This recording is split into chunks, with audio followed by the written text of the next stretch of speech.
Win in Wessex. Hi, I'm Devorah, video producer of the Towerlight. And I'm Abby Murphy, photo editor for the Towerlight. And we're here for your review of Vikings Season 2, Episode 3. And wow, we might have thought that this last episode was a little exposition heavy. They heard us and they stepped up the ante. Oh my gosh. The body count this episode? Oh, off the charts.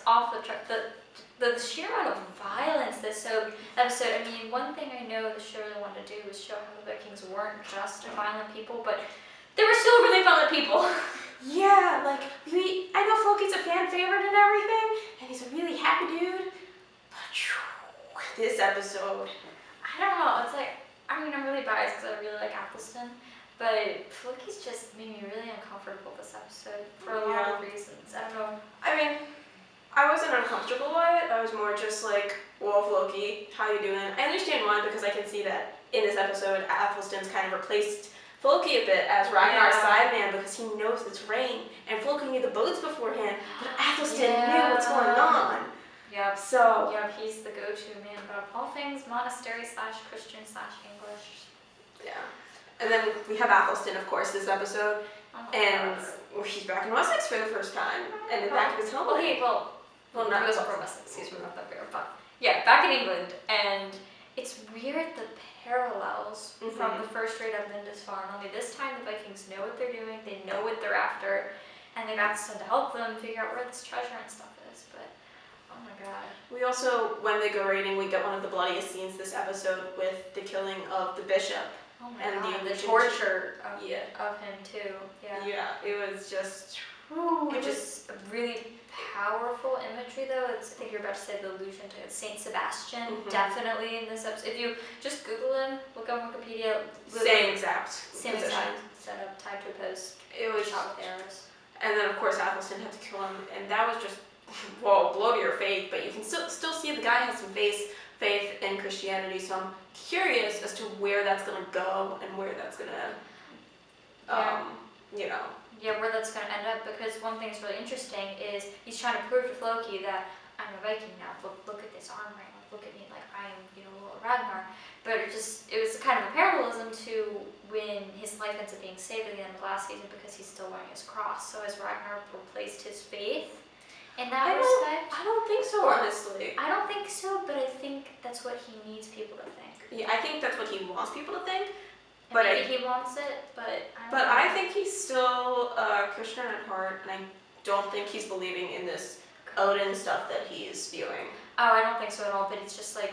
He has to survive. Win in Wessex. Win in Wessex. You have to do what you have to do, and you really saw this episode. I mean, he definitely, with the bishop, tried to, give him peace, and, obviously he was saying the Latin prayer before he killed him because he knew he would just be tortured for God knows how long. Yeah. Ragnar was kind of in the backdrop this episode, oddly enough. Yeah, that was weird. He had some good moments though. Yeah, like he covered the kid up when they were like raiding and killing people in Wessex. But other than that, the most that he did was lead them to there, and then he didn't really do much. No, I'm assuming we're kind of setting up later. I mean, he did kind of scope out the land and say he was really interested in farming and kind of settling the land. I mean, he's being a good leader, oddly enough.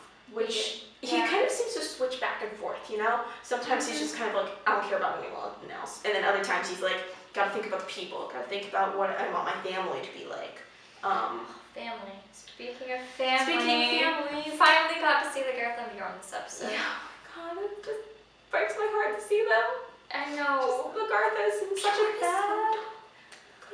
a bad position right now, and it makes me really unhappy to see her like this because she's a show maiden. She shouldn't be listening to that guy. He's a tool. He's a really huge tool. And Bjorn is trying to defend his mother and also trying to get out on his own, kind of be his own person, and his stepfather's just completely holding him back. I'm interested to see, like, in the promo, because we've seen promo trailers of Bjorn fighting with, like, his father and Rollo, and I'm really interested to get to that part. But, like, of course we have to set it up and stuff. So, great acting from Cato, I don't remember his name. Alexander Ludwig.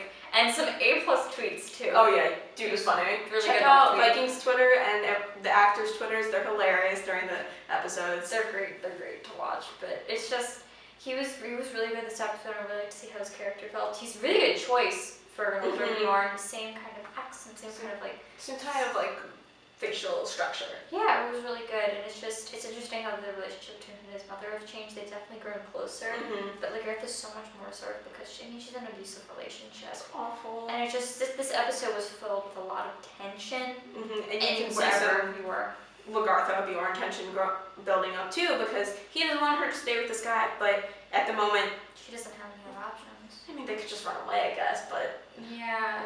I don't know what that's gonna get them out in Scandinavia. I don't know either. It's just she did this for her son. Yeah. To get him like a position that was good in society, and I don't know. I want to see more about Lagartha because we definitely didn't really see why she did what she did this episode. So. Moving on to Aslug, the baby's been born, and the guy has the serpent eyes that we heard about in episode 1. Yes, Sigurd is the child's name. I don't really remember the prophecy. No, I don't. I don't really know. I feel like the baby might die this season.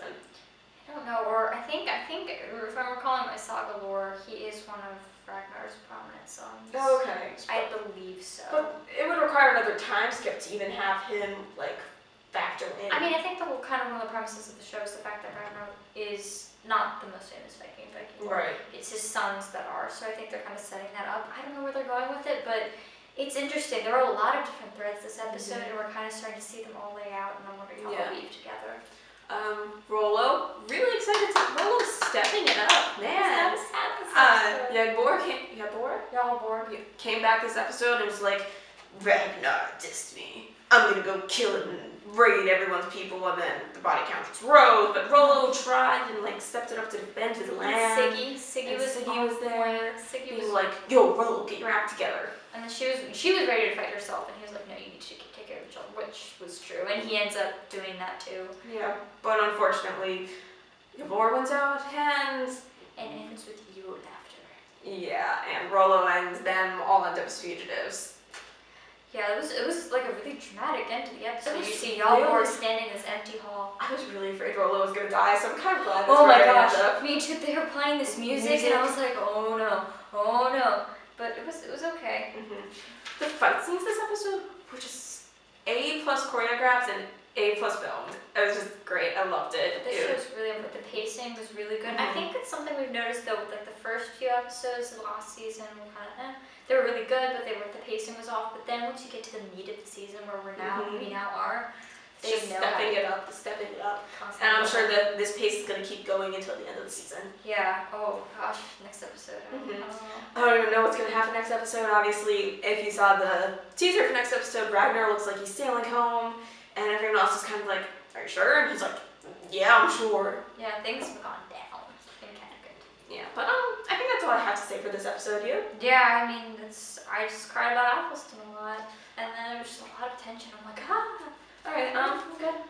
I give this an A. Yeah, I definitely give this episode an A. It was hard to watch at some points because of all the blood and the violence and just like the tension, but it was really well done. Really well done, really well shot, really well acted. Just really good dialogue throughout too. Yeah. It was. So yeah, that's it for us. Tweet us at TowerlightVideo. Comment below on anything we missed out. Yeah. And we'll see you next week.